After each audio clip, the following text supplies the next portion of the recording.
अभी नए वर्ष में ये थोड़ा बदल है। द्वितीया को नहीं था, अभी हमने तृतीया का 6 से 7 का सत्र था, उसको द्वितीया को 5 से 6 कर दिया है। अभी 2 सत्र बचे हैं जो 6 से 7 वाले हैं, उसको पुनः उसकी पुनर्व्यवस्था करनी है। वो सायंकाल में ही कहीं करनी पड़ेगी। आप लोग देख लीजिए कि कौन सा समय उसके लिए उपयुक्त रहेगा, कौन सा दिन और कौन सा समय, उसके अनुसार वो सायंकाल को करेंगे। हमारे 3 सत्र जो हैं वो प्रातःकाल 5 से 6 में रहेंगे। द्वितीया, सप्तमी और नवमी, यही है ना? हाँ, द्वितीया, सप्तमी और नवमी, ऐसे 3 दिन रहेंगे। उस दिन हमने अंत में विश्वक्सेन जी की विज्ञान के बारे में चर्चा सुनी थी। उन्होंने एकात्म विज्ञान और सृष्टि विज्ञान इसका उल्लेख किया था। वास्तव में आज जिसको विज्ञान कहा जाता है वह भौतिक विज्ञान है, ऐसा तो विश्व भर में स्थापित है। और हमारा प्रतिपादन ये था, उस दिन भी था, कि केवल भौतिक विज्ञान ये विज्ञान नहीं है, परंतु हमारा विज्ञानमय कोश में जिस विज्ञान की बात कही गई है, भगवद गीता में ज्ञान और विज्ञान कहकर जो विज्ञान की बात कही गई है, त्वं ज्ञानमयो विज्ञानमयोसि, ऐसा गणपति अथर्व शीर्ष में भी गणेश का वर्णन आता है। उस विज्ञान का अर्थ केवल भौतिक विज्ञान तक सीमित नहीं है। इसके लिए सृष्टि विज्ञान का वर्णन भी विश्वक्सेन जी ने किया था और एकात्म विज्ञान की बात भी की थी। पर फिर भी जाने अनजाने वह भौतिक विज्ञान की सापेक्षता में ही चर्चा हो रही थी। इसलिए मुझे लगा कि और थोड़ा विस्तार करके विज्ञान का सही दायरा क्या है। उस दिन भी बुद्धि की बात की थी, विज्ञान में कोश की बात तो की थी, उसी में थोड़ा कुछ जोड़ने के लिए और उसका पर्सपेक्टिव थोड़ा व्यापक बनाने की दृष्टि से मुझे लगा 2-3 विचार बिंदु कहने चाहिए। तो आज मैं संक्षेप में इसकी बात करूँगी और फिर हम चर्चा भी करेंगे, चर्चा अधिक करेंगे। मैंने कोई ऐसे विज्ञान में रिसर्च वगैरह नहीं की है, परंतु सामान्य तर्क बुद्धि से जो प्रश्न निर्माण होते हैं, उन प्रश्नों के उत्तर ढूंढने के लिए हमें क्या करना पड़ेगा, इसका विचार करना चाहिए। और उस दृष्टि से शोध एवं अनुसंधान का क्षेत्र एवं विज्ञान के क्षेत्र में ही शोध और अनुसंधान का स्वरूप कैसे बदल सकता है, इस पर हम थोड़ा विचार करेंगे। एक सीधा साधा प्रश्न ऐसा है कि भारत में ही, भारत में, दक्षिण भारत में, गुजरात में, महाराष्ट्र में यदि गेहूं उगाए जाते हैं, उसी बीज को लेकर पंजाब में यदि गेहूं की फसल ली जाए या उधर पूर्वी भारत में कहीं पर इसकी फसल ली जाए, तो तीनों स्थानों के गेहूं, एक बीज एक ही है, परंतु तीनों स्थानों के गेहूं के स्वाद में, आकार में और गुण में अंतर होता है। ये किस कारण से होता है? यहाँ एक उत्तर तो ये है कि जलवायु, माने वहाँ की मिट्टी, वहाँ का जल, वहाँ के वायु, वहाँ का तापमान, इसका अर्थ है कि पंचमहाभूत, इनका संयोजन अलग है। इस कारण से उसके स्वाद में और गुण में अंतर होता है। स्वाद में अंतर होना ये तो भौतिक विज्ञान का क्षेत्र हो गया, क्योंकि रस महाभूत के साथ इसका संबंध है। परंतु गुण में अंतर होना, सत्व रजत तम, इन गुणों में अंतर होना, ये कैसे होता है? कभी भगवद गीता की व्याख्या साधक संजीवनी में हम पढ़ेंगे तो उसमें विभिन्न प्राणियों के गुण अलग अलग होते हैं। कोई प्राणी सत्वगुणी होते हैं, कोई रजोगुणी, कोई तमोगुणी, कोई वनस्पति रजोगुणी, तमोगुणी, सत्वगुणी ऐसी होती है। मनुष्य तो होते ही होते हैं सत्वगुणी, रजोगुणी, तमोगुणी। तो ये तो गुणों के संयोजन का अंतर है। हाँ, एक बात सही है कि पंच महाभूतों के संयोजन में जब अंतर आता है तभी स्वाद बदलता है, तभी रूप रंग बदलता है। ये तो सारा इंद्रिय गम्य ऐसा विषय है और महाभूतों के संयोजनों पर निर्भर करता है। कभी हम सुनते हैं, ऐसे उदाहरण हमने सुने हैं कि मेघ मल्हार नाम का राग गाओ तो वर्षा होती है, दीपक नाम का राग गाओ तो अग्नि पैदा होती है। ये भी हम समझ सकते हैं कि ये पंच महाभूतों का ही एक दूसरे पर परिणाम है, क्योंकि संगीत ये शब्द का विषय है और शब्द तो आकाश का गुण है। तो आकाश भी महाभूत हैं और अग्नि भी महाभूत हैं, वर्षा माने जल भी महाभूत है। तो ये एक महाभूत का दूसरे महाभूत पर होने वाला प्रभाव है। यहाँ तक तो हम समझ सकते हैं कि ये भौतिक विज्ञान का क्षेत्र है।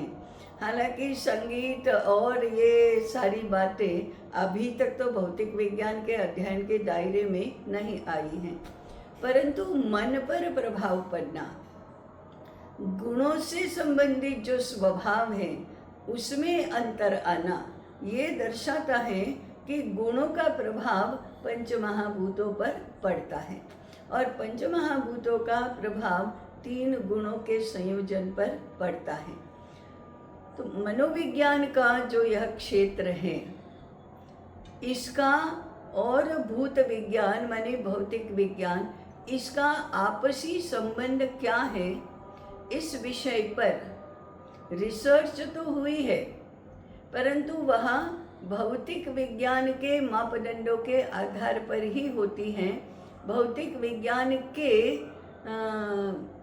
प्रयोगशाला में इसके ऊपर प्रयोग होते हैं। हमने मनोविज्ञान की भी कई प्रयोगशालाएं देखी हैं जिसमें मनोभावों के नापन के लिए भी भौतिक विज्ञान में प्रयुक्त ऐसे यंत्रों का उपयोग होता है। यह तो ऐसा हुआ कि अंतःकरण के क्षेत्र को भी बहिःकरण के क्षेत्र के अनुसार नापा जाता है।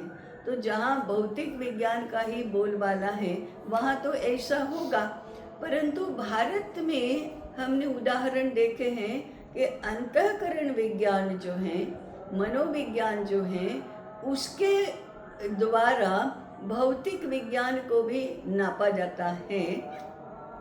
यह प्रयोगशाला कौन सी है? ये मैंने हम कहेंगे कि भारत का स्वभाव, भारत की दृष्टि और अमेरिका का स्वभाव, अमेरिका की दृष्टि, इसमें जो अंतर है वह केवल भौतिक अंतर नहीं है, वह तो मानसिक बौद्धिक अंतर है, दृष्टिगत अंतर है। ये किस कारण से होता है?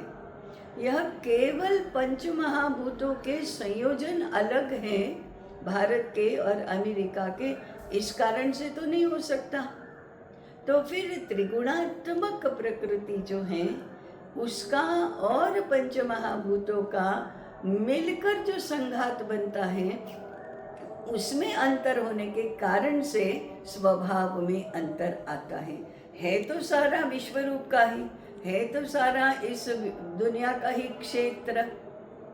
वो आश्रय लेता है भूमि का, आश्रय लेता है पंचमहाभूतात्मक विश्व का, परंतु अंतर है वह तो स्वभाव का अंतर है, अंतर है वो दृष्टि का अंतर हो जाता है, अंतर है वो किसी भी घटना के प्रति, किसी भी व्यवस्था के प्रति हम कैसे पेश आते हैं, उसका अंतर है। यह अंतर किस कारण से होता है? रिफ्लेक्ट तो होता है व्यवहार में, परंतु उसका उद्गम स्थान तो अंतःकरण है, माने भावना है, दृष्टि है, ये है। तो ये सारा 3 गुणों का क्षेत्र है, जिसको हमारे तत्व ज्ञान में कहो या विज्ञान में कहो, यह सूक्ष्म शरीर कहा गया है। इस सूक्ष्म शरीर का स्थूल शरीर के साथ जो इंटरेक्शन है, उसका यह प्रभाव है, उसका यह परिणाम है। और यह जो क्षेत्र है, सूक्ष्म शरीर और स्थूल शरीर, इसकी सबसे अधिक सक्रियता केवल मनुष्य में ही पाई जाती है, विशेष रूप से सूक्ष्म शरीर की। स्थूल शरीर तो पंचमहाभूतों से लेकर सभी प्राणियों तक सभी का होता है और सक्रिय होता है, परंतु सूक्ष्म शरीर जो सक्रिय होता है वो केवल मनुष्य में होता है। और मनुष्य भावना प्रधान, बुद्धि प्रधान, अहंकार प्रधान ऐसा है। कर्तृत्व, भोक्तृत्व, दायित्व ये सब तो मनुष्य में ही होता है। ये विज्ञान का बहुत बड़ा क्षेत्र है, जिसको हम अंतःकरण विज्ञान कहते हैं। उसमें मन, बुद्धि, अहंकार, चित्त ये सब आ जाता है। चित्त को हम कहेंगे संस्कार विज्ञान। उस विज्ञान की स्वीकृति के आधार पर तो जन्म जन्मांतर की कल्पना भारत में है, और हम आश्चर्य करेंगे अथवा आश्चर्य नहीं भी करेंगे, जन्म पुनर्जन्म की कल्पना यूरोपियन देशों में नहीं है, अथवा हम कहेंगे कि इस्लाम या ईसाईयत में नहीं है। ये तो थियोलॉजी की भी बात है कि उसमें तो नहीं है। अथवा कहें कि अब्राहमिक थिंकिंग के जो भी फॉलोअर्स हैं, जो भी अनुयायी हैं, उनमें जन्म पुनर्जन्म तो नहीं है। जन्म पुनर्जन्म की कल्पना केवल भारत में है, और इसका संबंध संस्कार विज्ञान के साथ है, और संस्कार विज्ञान का संबंध चित्त के साथ है, जिसको हम शुद्ध विज्ञान कहते हैं। वह बुद्धि का क्षेत्र संस्कार विज्ञान के साथ जुड़ा हुआ है। उसका भी वो तर्क, न्याय बुद्धि, कार्य कारण भाव, इसके साथ बुद्धि ही संबंध जोड़ती है। इसका मन के साथ संबंध जुड़ता है, इसका अहंकार के साथ संबंध जुड़ता है। तो ये बहुत बड़ा अंतःकरण का अर्थात सूक्ष्म शरीर का क्षेत्र है। और मनुष्य का पूरा का पूरा व्यवहार अंतःकरण से प्रेरित या नियमित होता है, केवल बहिकरण से नहीं होता है। इसके आधार पर मनुष्य की जो सृष्टि है, मनुष्य का जगत है, उसके सारे व्यवहार और व्यवस्थाएं तय होती हैं। इसका खुलासा कहाँ से होगा? मैंने केवल इन आइसोलेशन बहिकरण का विचार किया ही नहीं जाता है। एक अन्य उदाहरण अगर हम लें तो ऐसा प्रतिपादन किया जाता है कि मनुष्य के शरीर में 72,000 नाड़ियाँ हैं। मनुष्य के शरीर में 7 चक्र हैं। इतना ही अगर हम कहें, इसका विस्तार तो बहुत होता है, परंतु इतना ही अगर हम कहें तो ये 7 चक्र हैं। उसको जानने के लिए भौतिक विज्ञान की कोई प्रयोगशाला, कोई यंत्र काम में नहीं आता, क्योंकि वे इंद्रिय गम्य नहीं हैं। जो इंद्रिय गम्य नहीं है वो भौतिक विज्ञान के किसी भी यंत्र से, उपकरण से नापा नहीं जाएगा। वो है, ये तो सब जानते हैं, केवल जानते नहीं मानते भी हैं कि 7 चक्र हैं, नाड़ियाँ हैं। नाड़ी शुद्धि प्राणायाम होता भी है। नाड़ी शुद्धि का परिणाम क्या होता है ये भी तो प्रतिपादन किया जाता है। 7 चक्रों का शरीर पर, मन पर क्या प्रभाव होता है, बुद्धि पर क्या प्रभाव होता है, इसका भी प्रतिपादन किया जाता है। और हम ये नहीं कह सकते कि हम इसको नहीं मानते। इसके तो ग्रंथ के ऊपर ग्रंथ लिखे भी गए हैं और लोगों को इसका अनुभव भी होता है। और यह क्षेत्र योग का क्षेत्र है। योग में भी ये हठ योग का क्षेत्र है, यह प्राणायाम का क्षेत्र है।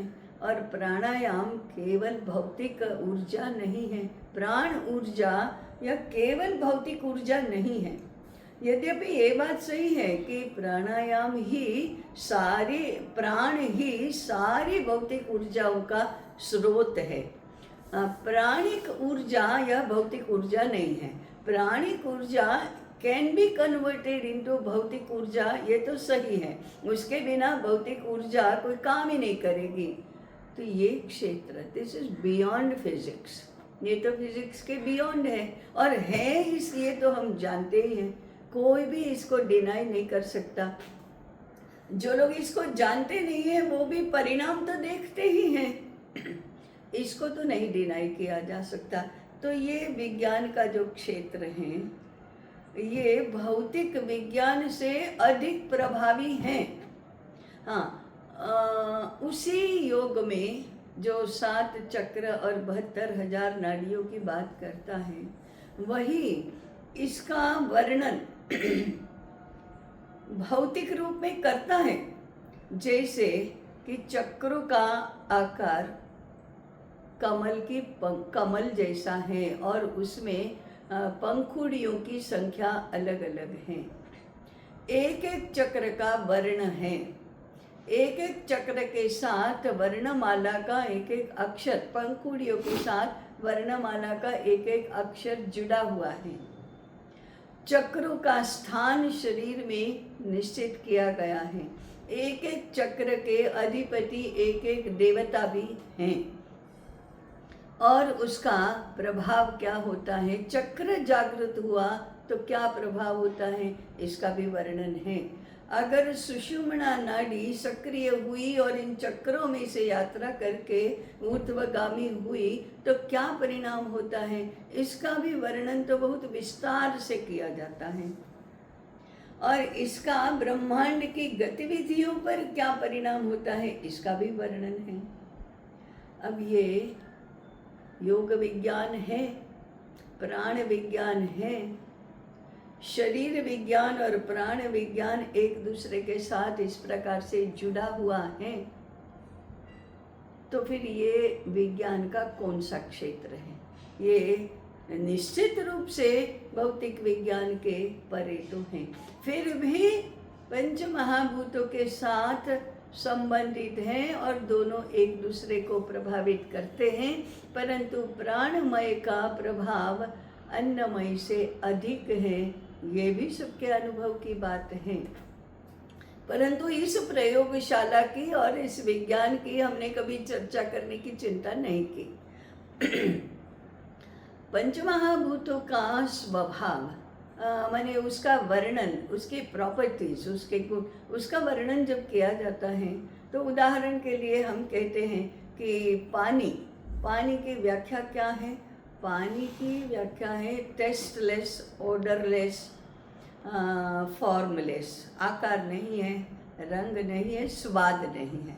आकार और रंग तो हम अलग बात है, वो रूप चिन्ह तन्मात्रा है और दृश्येंद्रिय का विषय है, तेज महाभूत से संबंधित है।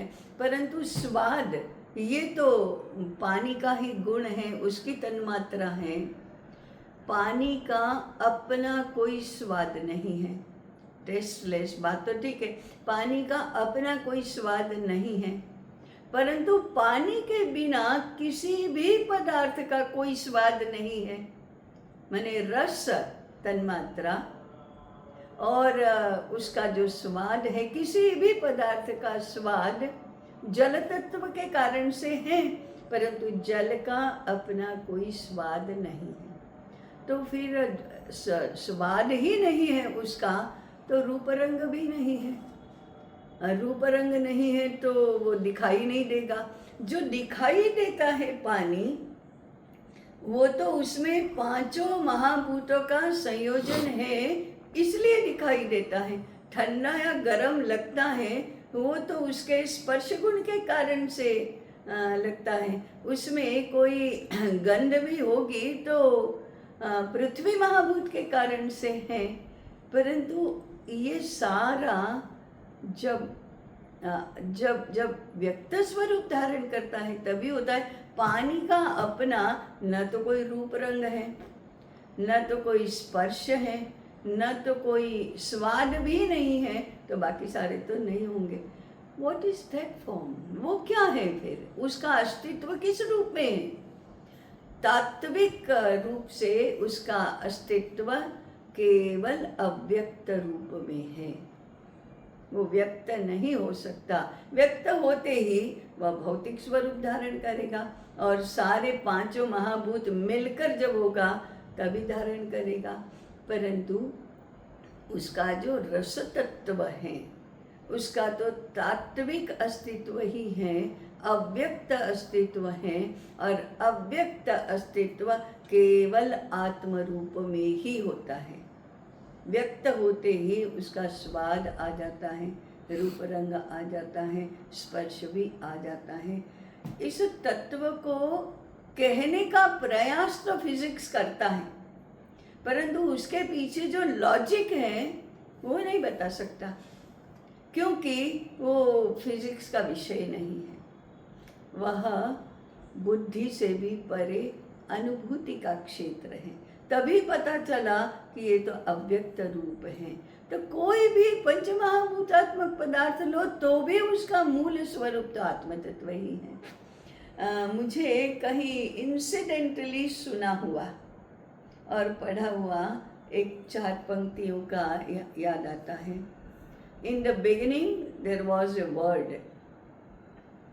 अब जरा ध्यान से सुनिए। In the beginning there was the word, and the word was with God, and God said let there be light, and there was light. ये किस बात का वर्णन है? वर्ड माने शब्द। किस महाभूत का ये गुण है? आकाश महाभूत का। and there was light, तेज। किस महाभूत का गुण है? तेज महाभूत का। कहाँ से आया? In the beginning there was the word, and the word was with God. ये God कौन है? And God said let there be light, and there was light. Taittiriya उपनिषद में वर्णन है आत्मनः आकाशः सम्भूतः, आकाशात् वायुः, वायुरग्निः, अग्निरापः, अद्भ्यां पृथ्वी। तो एक के बाद एक महाभूत एक में से आगे अनफोल्ड होते गए, मैनिफेस्ट होते गए। वो नए से नहीं आए हैं, वो अंदर तो थे, अनफोल्ड होते गए। आकाश कहाँ से अनफोल्ड हुआ? आत्मनः आकाशः सम्भूतः, the word was with God. ये है तो आत्म तत्व का और पंच महाभूतों का ही वर्णन, परंतु एक्सप्लेन नहीं किया उन्होंने। फिजिक्स इसको एक्सप्लेन नहीं करता, आत्मविज्ञान इसको एक्सप्लेन करता है। बुद्धिगम्य पद्धति से भी करता है और अनुभूति गम्य पद्धति से भी करता है। वो ऐसे ही गृहीत मानकर नहीं चलता, अथवा फिजिक्स बाइबल के इस कथन को मानता ही नहीं है और सिद्ध करने का प्रयास भी नहीं करता है। उल्टे वो भौतिक विज्ञान की प्रयोगशाला में प्रयोग कर करके गॉड पार्टिकल तक पहुंचता है। वो नेसेसरीली भौतिक होता है, परंतु वर्ड वॉज विथ गॉड ये नहीं कहता।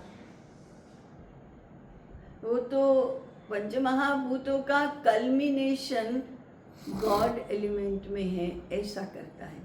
कहने का तात्पर्य ये है कि हमको अंतःकरण विज्ञान को एक्सप्लोर किए बिना सृष्टि विज्ञान को समझाना संभव नहीं होगा। बुद्धि का क्षेत्र है, वो क्या है? वो केवल लॉजिक तो नहीं है, क्योंकि हमने कहा लॉजिक का स्वभाव है तर्क का, न्याय का, माने कार्य कारण भाव का। परंतु वर्णन करते समय ये क्या? तर्को अप्रतिष्ठः, तर्क की तो कोई प्रतिष्ठा ही नहीं है, सही प्रतिष्ठा तो अनुभूति के हैं। अनुभूति के अनुसरण में बुद्धि से निरूपित विज्ञान का जन्म हुआ है। तो ये तो आत्मविज्ञान है। तो आत्मविज्ञान, विज्ञान, संस्कार विज्ञान, मनोविज्ञान, ये सारे आत्मविज्ञान को छोड़कर बाकी सारे अंतःकरण विज्ञान के अंग उपांग हैं। इसमें मनोविज्ञान भी है, शुद्ध विज्ञान भी है, और अहंकार विज्ञान भी है, संस्कार विज्ञान भी है, उसके साथ जुड़ा प्राण विज्ञान भी है, और फिर उसके साथ जुड़ा शरीर विज्ञान भी है। और यह शरीर माने पंच महाभूतों का निरूपण करने वाला भूत विज्ञान अथवा भौतिक विज्ञान भी है।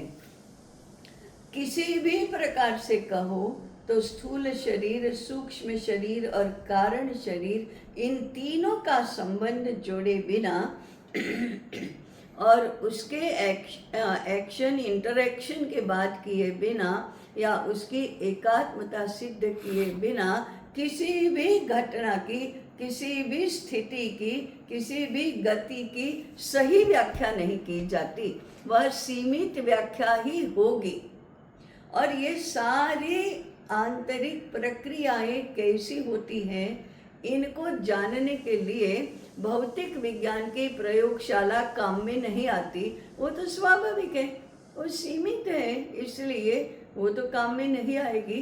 परंतु मनोविज्ञान की या अंतःकरण की प्रयोगशाला की बात आज कोई नहीं करता है। कैसे करेगा? क्योंकि हमारे सारे संदर्भ तो भौतिक विज्ञान के हैं। इसके लिए हमको अंतःकरण विज्ञान की प्रयोगशाला की कल्पना तो करनी होगी, और हम हिचकिचाते हैं या संकोच करते हैं या क्या करते हैं, परंतु अंतःकरण विज्ञान की प्रयोगशाला योग है। योग का अभ्यास होता है, अध्ययन तो बाद में होता है, उसके बारे में जानना, पातंजल योग सूत्र कंठस्थ करना, उसका निरूपण करना, विवरण करना, ये तो अलग बात है, वो तो बाद की बात है। वो नहीं किया तो भी चलेगा, वो नहीं किया तो भी योगाभ्यास होता है। और योग विज्ञान का या योग शास्त्र का पहला ही सूत्र है अतः योगानुशासनम। अनुशासन है, उसको विज्ञान भी नहीं कहा, अनुशासन है। इसका अर्थ है कि व्यवहार में उसका अभ्यास करना है। उसमें सभी 8 अंगों का वर्णन तो है, परंतु वर्णन भी समझ में तभी आएगा जब हम अभ्यास करके उसको अपने व्यक्तित्व के साथ एक रूप करेंगे, तदात्म होंगे, तभी इसका अनुभव होगा, तभी इसकी समझ आएगी, तभी उसके आधार पर हम किसी भी बात का खुलासा करेंगे। यह अनुशासन है। इसका अर्थ है कि उसका अभ्यास करना है। अभ्यास करके अनुभूति तक पहुंचकर जानो तदा दृष्टुः स्वरूपे अवस्थानम अथवा योगश्चित्त वृत्ति निरोधः। तो वो तो करके जाना जाता है, भौतिक विज्ञान के प्रयोग से तो नहीं जाना जाता। और युगों से योग का अभ्यास तो होता आया है, और अभ्यास जनित बुद्धि के आधार पर समझा और समझाया भी जाता रहा है, और उसी के अनुसार हमारे यहाँ व्यवहार निरूपण हुआ है। उसी के आधार पर जन्म जन्मांतर की थियोरी सेट की गई है। कर्म का सिद्धांत उसी में से आता है। आज के विज्ञान के क्षेत्र में इसको एक्सक्लूड किया गया है, वो बाह्य है और ये विज्ञान ही नहीं है, ये कहा जाता है। बात तो ठीक है, ये विज्ञान ही नहीं है, इसका अर्थ ये भौतिक विज्ञान नहीं है। भौतिक विज्ञान तो नहीं ही है, यह अंतःकरण विज्ञान है, परंतु विज्ञान अवश्य है। और शुद्ध विज्ञान ये संज्ञा अंतःकरण विज्ञान में आती है, भौतिक विज्ञान में नहीं आती है। उस अंतःकरण विज्ञान के सिद्धांत के अनुसार भारत में पंच महाभूतों को भी डिफाइन किया गया है, वर्णन किया गया है उसका कि जल का स्वभाव कैसा है, आकाश का स्वभाव कैसा है, पृथ्वी का स्वभाव कैसा है, उसको वर्णित भी किया गया है और उसकी व्याख्या भी की गई है और व्यवहार को जाना भी गया है और उसी के आधार पर अनेक शास्त्रों की रचना भी हुई है, जिसमें भौतिक विज्ञान और अंतःकरण विज्ञान को एक साथ रखा गया है। अंतिम एक बात कहकर फिर चर्चा के लिए इसको खुला करेंगे। पर्यावरण का क्षेत्र ये शुद्ध भौतिक पंच महाभूतों का ही क्षेत्र है। प्रदूषण की बात करते हैं तो पंच महाभूतों के ही प्रदूषण की बात करते हैं, परंतु वेदों में सभी महाभूतों को देवता कहा गया है। वरुण देवता, अग्नि देवता, पृथ्वी देवता, आकाश देवता, ऐसा ही कहा गया है। देवता तो सूक्ष्म जगत की ही संज्ञा है, उनको भौतिक रूप नहीं होता, तो सूक्ष्म रूप ही इनका होता है और यह सूक्ष्म रूप है वही अधिक प्रभावी है स्थूल रूप से। और वेदों में इनकी स्तुति की गई है, उस स्तुति में इनका वर्णन भी किया गया है। उस वर्णन को भौतिक और मानसिक दोनों अर्थों में हम पढ़ सकते हैं, दोनों अर्थों में जान सकते हैं। इस देवता तत्व, पंचमहाभूतों से संबंधित जो देवता तत्व है, उसको प्रसन्न करने के लिए यज्ञ किया जाता है। यज्ञ में जो सबसे अधिक भौतिक है उसको द्रव्य यज्ञ किया जाता है, कहा गया है। परंतु यज्ञ संकल्पना केवल भौतिक नहीं है। योग यज्ञ, स्वाध्याय यज्ञ, ज्ञान यज्ञ, जप यज्ञ, योग यज्ञ, ये सारे यज्ञों के प्रकार हैं, वो द्रव्य यज्ञ से ऊपर उठकर हैं, तो इनका तो संबंध सूक्ष्म शरीर से ही है। और फिर कहा गया कि यज्ञ की सृष्टि यज्ञ इस सृष्टि के प्रजाओं के सृजन के साथ ही यज्ञ की भी सृष्टि हुई है। और किस लिए हुई है? तो इस यज्ञ से देवता तुम्हें प्रसन्न करेंगे, तुम देवताओं को प्रसन्न करो। ये तो भावात्मक जगत है, ये केवल भौतिक जगत नहीं है, परंतु इस भावात्मक जगत का फिर भौतिक जगत पर परिणाम हुआ है। कहने का तात्पर्य यह है कि मनुष्य का जगत जो है वह अंतःकरण की प्रवृत्तियों के आधार पर ही चलता है, और ज्ञान विज्ञान का पूर्ण क्षेत्र जो है वह अंतःकरण विज्ञान और उसके पीछे जो आत्मविज्ञान है उसी से डायरेक्ट होता है। हम कहते हैं ये दिशा ही अलग है, ये स्थापना ही भिन्न है। हमारे इस निरूपण में भौतिक विज्ञान का स्थान है, अत्यंत महत्वपूर्ण स्थान है, परंतु वह स्टार्टिंग पॉइंट नहीं है, वह प्रस्थान नहीं है।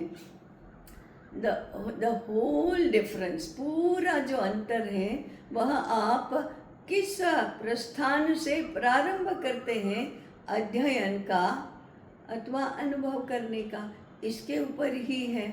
एक का प्रस्थान आत्म तत्व है, दूसरे का प्रस्थान भूत तत्व है। अब भूत विज्ञान से आत्म विज्ञान तक जाया ही नहीं जा रहा है, अभी जाने की कल्पना भी नहीं हो रही है, और कल्पना हो रही है तो गॉड पार्टिकल भी भौतिक विज्ञान का ही क्षेत्र है, और मनोविज्ञान को पूर्ण रूप से ये तो विज्ञान नहीं है, वो this is something else, this is logic, this is psychology, ऐसा करके उसका संबंध भी नहीं जोड़ा जाता है। जोड़ा जाता है वो केवल भौतिक भूतों पर क्या उसका परिणाम होता है उतनी सीमित मात्रा में ही होता है। सभी को ये थेरेपी बना देते हैं। योग को थेरेपी क्यों बना दिया? भौतिक विज्ञान से नापने के कारण से।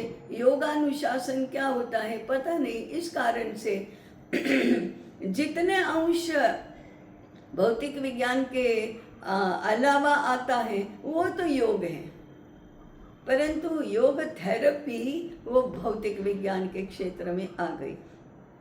संगीत को थेरेपी बनाया, योग को थेरेपी बनाया, भगवत गीता में भी थेरेपी ही ढूंढेंगे ये।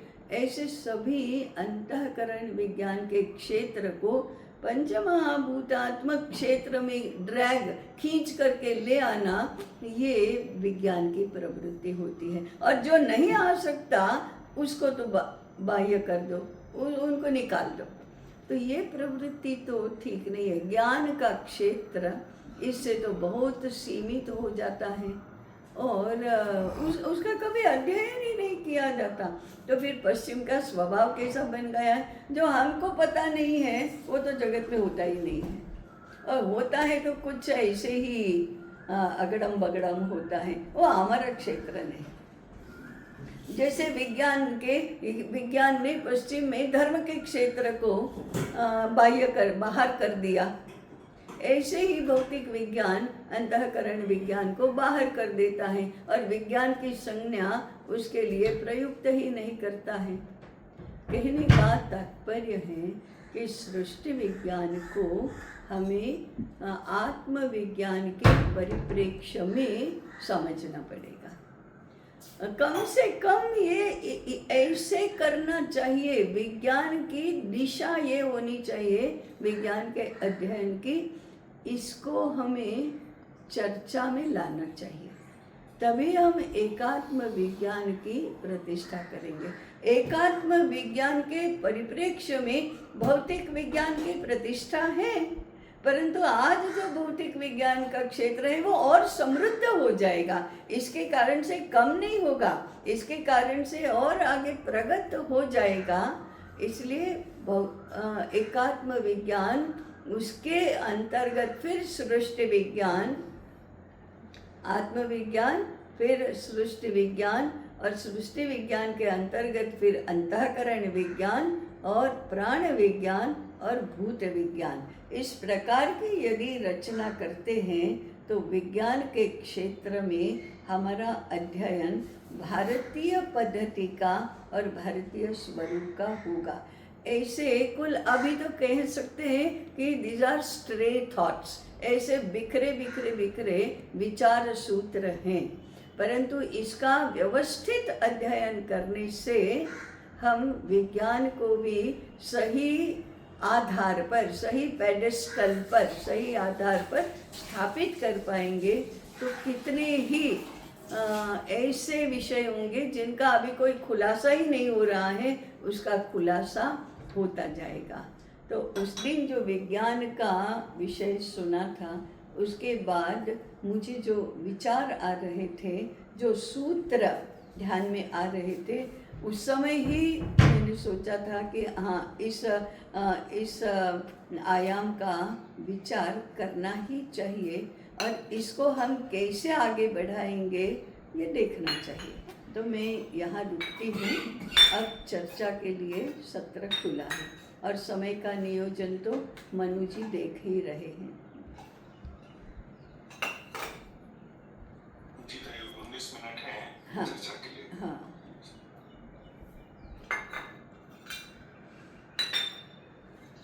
तो इसमें एक जब हम इस विज्ञान की संकल्पना को धरातल पर उतारना चाहेंगे, अपने गुरुकुलों में, अपने करिकुलम में, अपने पेडागॉजी में जब हम इसको लाना चाहेंगे, तो हम एक तो कृति रूप है, अभ्यास रूप है, जो हम यज्ञ की बात करते हैं, योग की बात करते हैं, और एक इसके पीछे के तत्वों को समझना है तो हम भूत विज्ञान, प्राण विज्ञान, ऐसे चीजों की बात करते हैं। पर मैं सोचता हूँ कि ये पढ़ाना, इसके बारे में बताना, इसका अभ्यास करवाना, इसका अनुभव करवाना, ये हमारे करिकुलम में तो जैसे अभी आप बोल रहे हैं थॉट्स थोड़े बिखरे बिखरे हैं, ऐसे हमारा करीब थोड़ा बिखरा बिखरा ही है। हाँ बिल्कुल, हाँ तो वो सब जोड़ के अभी नहीं समझ में ये सब कैसे जुड़ा है, हाँ एक लेवल पे जानते भी हैं और हाँ बहुत सारे लेवल्स पे नहीं भी जानते हैं। हाँ, सही बात है। वो दूसरा वाला अधिक है वॉल्यूम, नहीं जानते हैं, ऐसी एक क्षेत्र बहुत बड़ा है। हाँ, तो भाई इसको, एक तो ये रिसर्च का एरिया तो है ही, लेकिन इसका जो प्रारंभ करना है, तो मेरी तो ये समझ में आया कि यज्ञ और योग, ये दो चीजों प्रारंभ तो विज्ञान को इसे विज्ञान मानकर यज्ञ और योग दोनों का प्रारंभ तो योग में हमको छात्रों के साथ बचपन से ही करना चाहिए, और जो हमारी ट्रेनिंग है या हमारे आचार्य के रूप में हमें जो सीखना है, इन दो चीजों में हम अगर थोड़ा डीप में जाएंगे, और साथ में जीव विज्ञान, भौतिक विज्ञान, फिजिक्स, केमिस्ट्री, बायोलॉजी,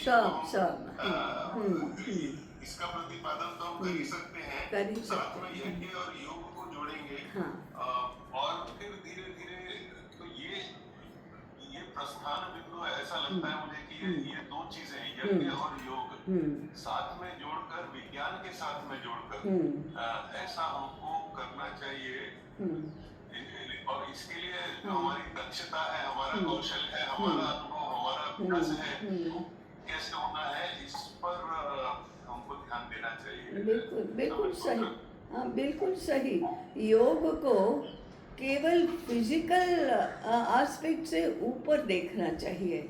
अब योग के जो पहले दो हैं अंग, यम और नियम, ये आसन शारीरिक दायरे में नहीं आते, ये केवल भौतिक दायरे में नहीं आते, ये अंतःकरण के साथ जुड़े हुए हैं, अंतःकरण और बहिःकरण दोनों के साथ जुड़े हुए हैं।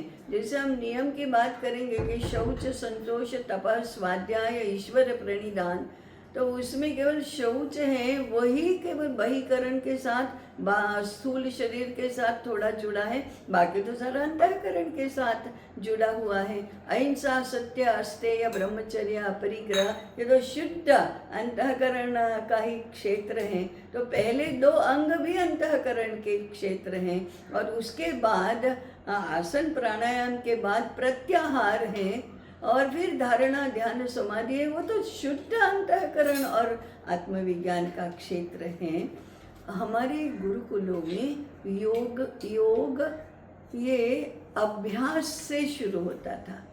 पहले अभ्यास करके फिर उस शास्त्र को समझने की बुद्धि और दृष्टि प्राप्त करो, बाद में सूत्रों को समझा जाता था। हम तो उल्टा करते हैं, अभ्यास का एक लेश मात्र नहीं, और हम ब्ला ब्ला ब्ला उसकी थियरी बोलने लगते हैं, उसका तो कोई स्वारस्य नहीं, उससे कोई समझ नहीं बढ़ती, उसके केवल स्थूल बुद्धि ही बढ़ती होगी। तो हम बुद्धि को भी स्थूल ही मानते हैं। इसलिए योगाभ्यास यह हमारे गुरुकुलों का प्रमुख विषय था, और वह आधार था, अधिष्ठान था।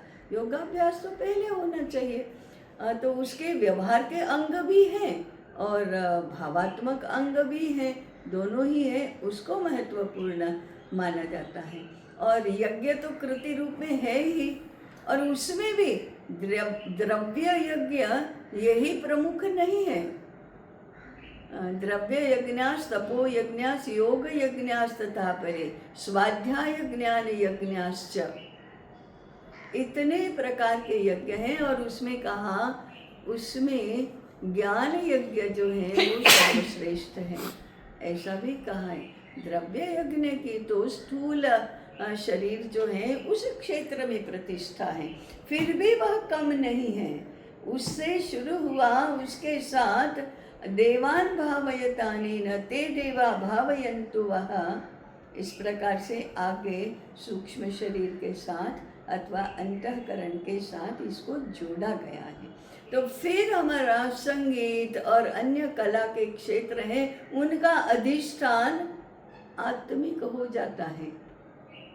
संगीत का विचार, संगीत के बारे में विचार आत्मविज्ञान से शुरू होता है, भौतिक विज्ञान से नहीं, और आर्थिक दृष्टि से तो बिल्कुल ही नहीं। उसका संगीत का बाजार नहीं होता। संगीत ईश्वर साक्षात्कार के लिए है। तो कुल मिलाकर पूरा जीवन और जगत का निरूपण ही उसका अधिष्ठान बदल जाता है, उसकी दिशा बदल जाती है, दृष्टि बदल जाती है। ये विज्ञान, इसको भगवान ने गीता में ज्ञानम विज्ञान सहितम, विज्ञान में और विशेष कि ये सारा बुद्धि में समझ में आता है।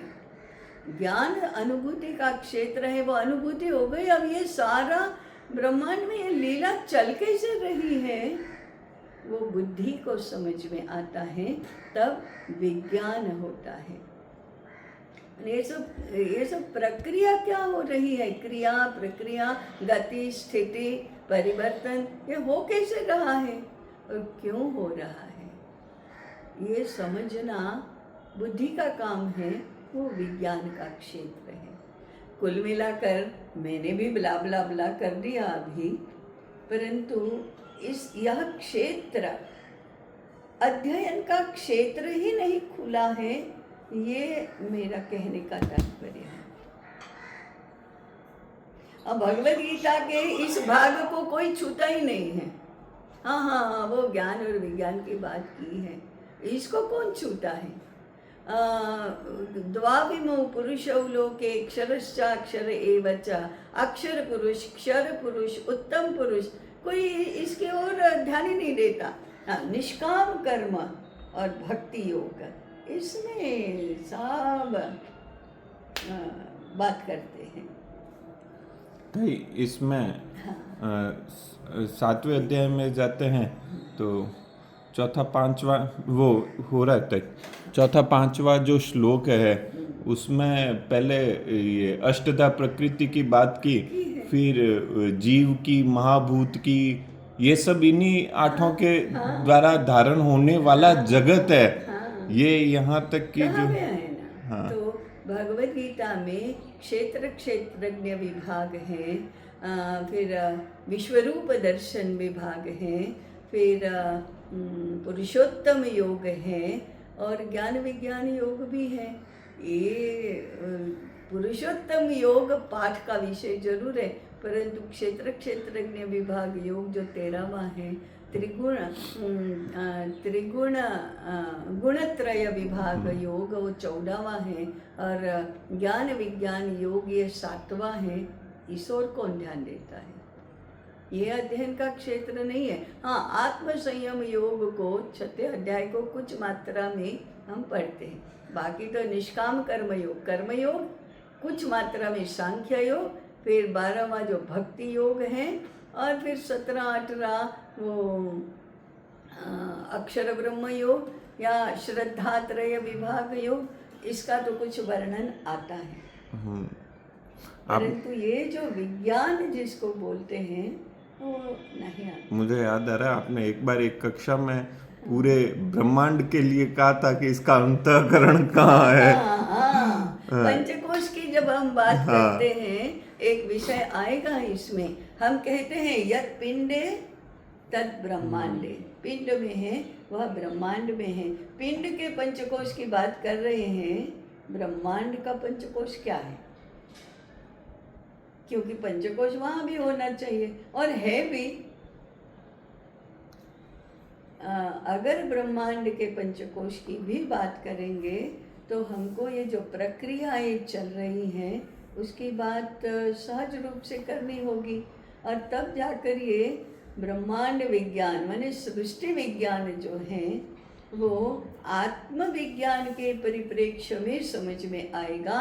अभी सृष्टि विज्ञान की बात खगोल तक सीमित है, और खगोल भौतिक विज्ञान का आयाम है, भूगोल भौतिक विज्ञान का आयाम है, इस प्रकार से अध्ययन किया जाता है। अब आज ये सारा कल्पना के परे, कल्पना का क्षेत्र लगता है। ऐसा तो कहीं होता नहीं है, कोई करता नहीं है। नहीं, भारत में ऐसा ही किया है सब लोगों ने। ये अध्ययन का क्षेत्र रहा है, परंतु भारत का अध्ययन अनुभव के बिना नहीं होता, अभ्यास के बिना नहीं होता। पहले जानो जरा, पहले जरा गुड़ खाओ, उसके बाद गुड़ के बारे में बात करो। हम बिना खाए गुड़ की बात करने लगते हैं। अंतःकरण के स्तर की हमारी प्रयोगशालाएं भी अलग प्रकार की अलग रही होगी। प्रकार की हैं। वो भौतिक रूप से दिखनी, कोई मशीन होना या ऐसा तो नहीं होगा। हाँ। अंतःकरण विज्ञान। जी हाँ जी।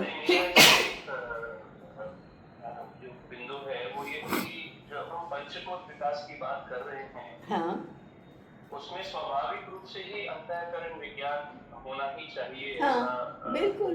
तो मुझे लगता है। हाँ। अभी जब हम बात कर रहे हैं कि मनोमय कोश को हाँ विकसित हाँ करना या हाँ विज्ञानमय हाँ। कोश को विकसित करना, हम्म। और कलाओं के थ्रू या ध्यान के काम के थ्रू हाँ। या ज्ञानात्मक बिंदु जैसे हम हाँ, बात कर रहे हैं, हाँ, अनुभूति का क्षेत्र है, ये सब जो है ये अंतःकरण विज्ञान की विषय। बिल्कुल बिल्कुल अंतःकरण विज्ञान ही है।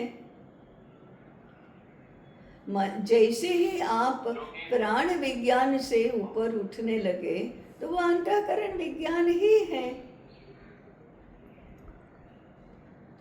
इसलिए पंच बिल्कुल ध्यान ही नहीं देते हैं। ध्यान ही नहीं, हाँ ध्यान हमें तो सब संगीत विद्या है, नृत्य विद्या है, योग भी है, ये सब तो एक्स्ट्रा करिकुलर है। एक्स्ट्रा क्यूरिकुलर है, ठीक बात है। वो नहीं किया तो भी 10वीं पास हो जाते हैं, 12वीं भी हो जाते हैं, इंजीनियरिंग भी हो सकते हैं, और दुनिया भर में सब कुछ उच्च विद्या विभूषित भी कहे जाते हैं। तो मैंने ये इंटेग्रल जिसको बोलते हैं, एकात्म बोलते हैं, उसको, उस कल्पना को समझे बिना, उस संकल्पना को समझे बिना हम ये सारी बातें एक्सप्लेन ही नहीं कर पाते, समझा ही नहीं पाते, इतना यह सीमित हो जाता है। तो भारत में अध्ययन का क्षेत्र ऐसा सीमित नहीं रहा है। हाँ, भूत विज्ञान को प्रतिष्ठा तो दी ही गई है। आज भूत विज्ञान को जितनी प्रतिष्ठा है उससे अधिक दी गई है। और राइट पर्सपेक्टिव, राइट सही अधिष्ठान पर उसको स्थापित किया गया है। उसको कभी भी गौण नहीं माना गया, नीचा नहीं माना गया, कम नहीं माना गया। केवल सही अधिष्ठान पर उसको स्थापित करो और सही स्वरूप उसका समझो, तो है उससे अधिक जगत अच्छा हो जाएगा। ऐसा ऐसा हाँ जी, जैसे अभी मनु जी ने बताया कि यज्ञ और योग, हाँ इसमें अब योग,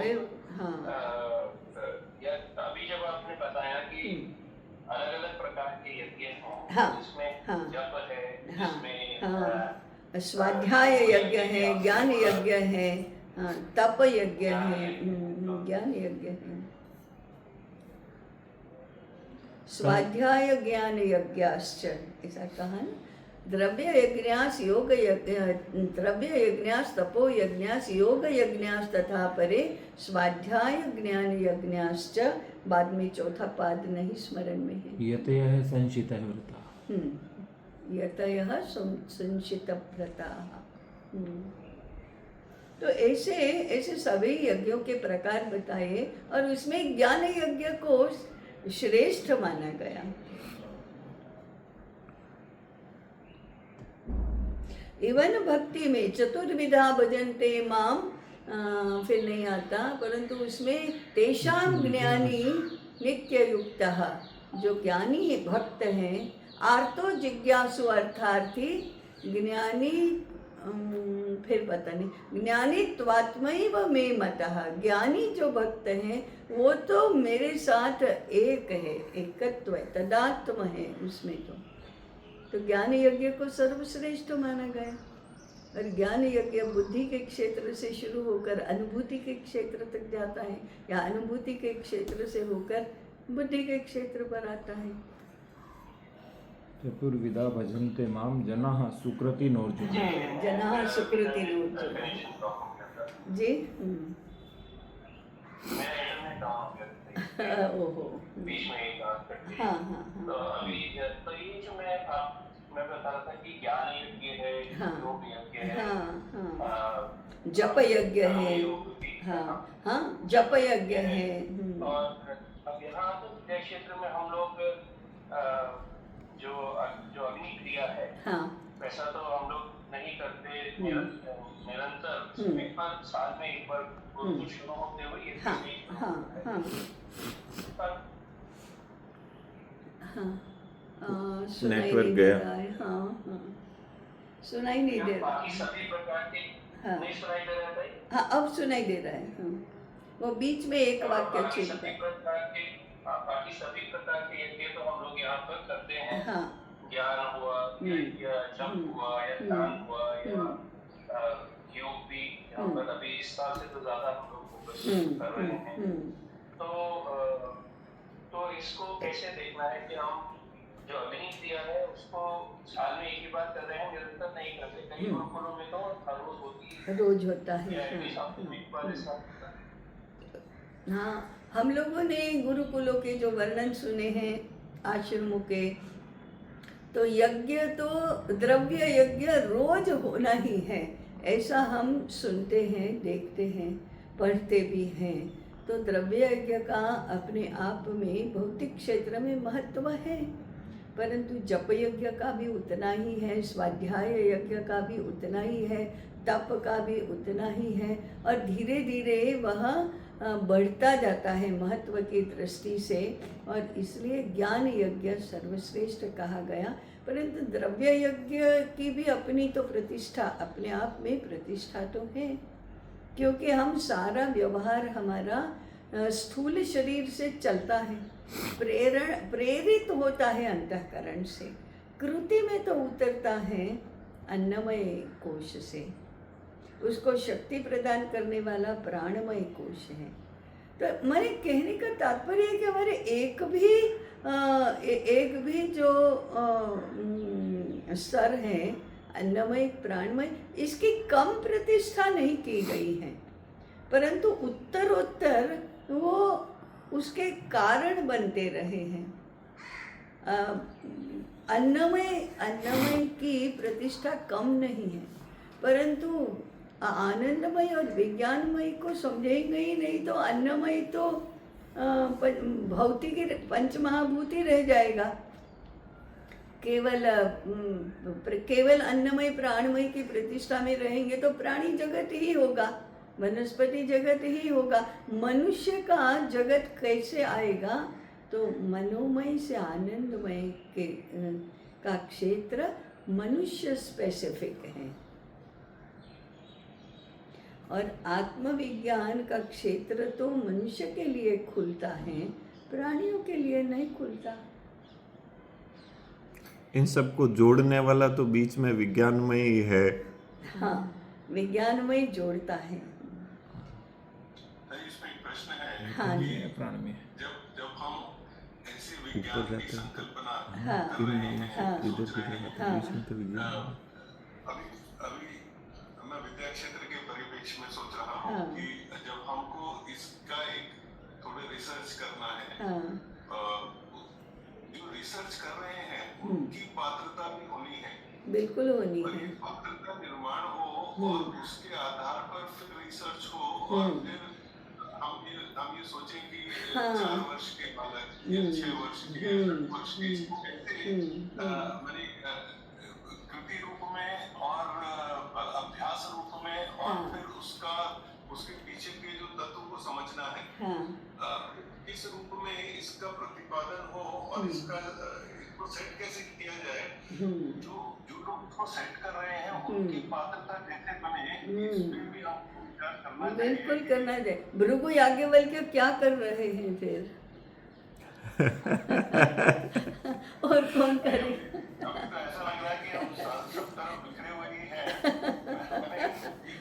कुछ पकड़ के इसको ऐसा करना है कि हमारी पात्रता बने, और हम इसको हाँ बिल्कुल ठीक। ये जो बिखरा है इसको समेट हाँ उसको, हाँ इंटीग्रेट करना, इसको जरा इंटीग्रेट करेंगे तो राइट क्वेश्चंस, सही प्रश्न पूछो और फिर धीरे धीरे उत्तर अपने आप आते जाएंगे। इसी को स्वाध्याय कहा, इसी को तप कहा, इसी को चिंतन कहा, इसी को निदिध्यासन कहा कि प्रश्न तो पूछो। आप प्रश्न ही नहीं जागेंगे तो उत्तर के लिए क्या करना यही समझ में नहीं आएगा। और जो उत्तर तप से मिलते हैं वो पुस्तक पढ़ने से तो नहीं मिलेंगे।